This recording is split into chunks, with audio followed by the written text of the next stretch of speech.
Hello everyone, my name is Jason and today I want to share a few graphic novel recommendations I have. These are some graphic novels I've been reading or have read. Some of them I don't have with me at the moment, but I'd still like to discuss them. So yeah, let's get started. The first one I'd like to discuss, I don't have a copy with me at the moment, but it's called Watchmen.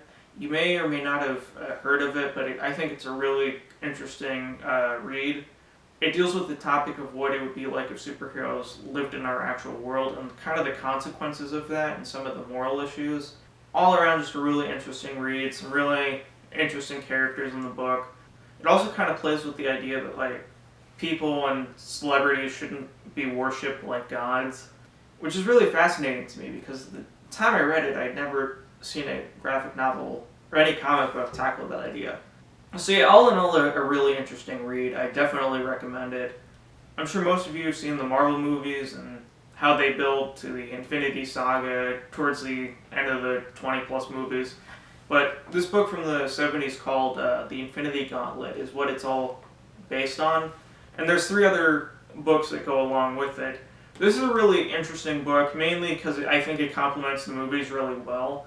It's very different than how the movies represent Thanos and the Infinity Stones. It's another interesting read, but I think it's one that's worth reading, mainly because of the dynamic of how different it is from the movies.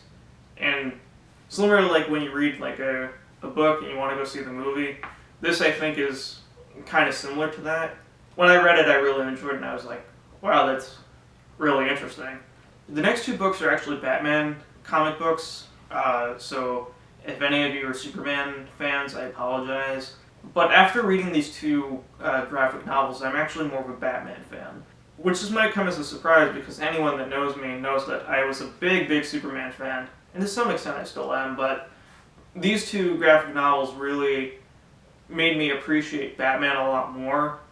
The first one of these 2 Batman graphic novels is called The Dark Knight Returns.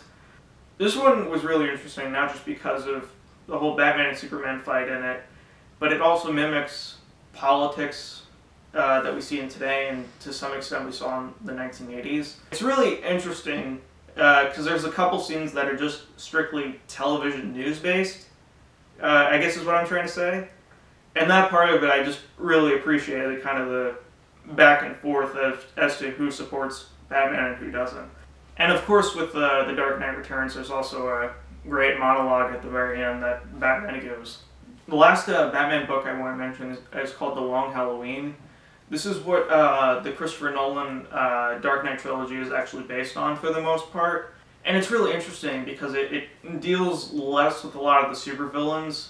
This book is really interesting because if you watch the Dark Knight trilogy and then you read this book, similar kind of to the Infinity Gauntlet, you can see a lot of the similarities between the movies and this graphic novel and how the director Christopher Nolan probably got inspiration.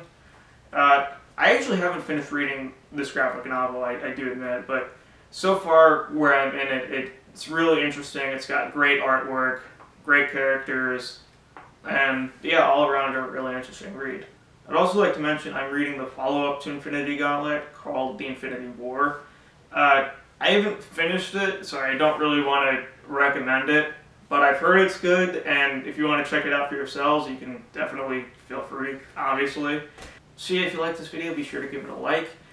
Comment down below if you're going to pick up any of these graphic novels or are currently reading any other graphic novels related to Batman, Superman, Wonder Woman, whoever. Subscribe if you're new to the channel. It'd be awesome if we could get to 50 plus subscribers by May or whenever, and and I will talk to you later. Bye bye.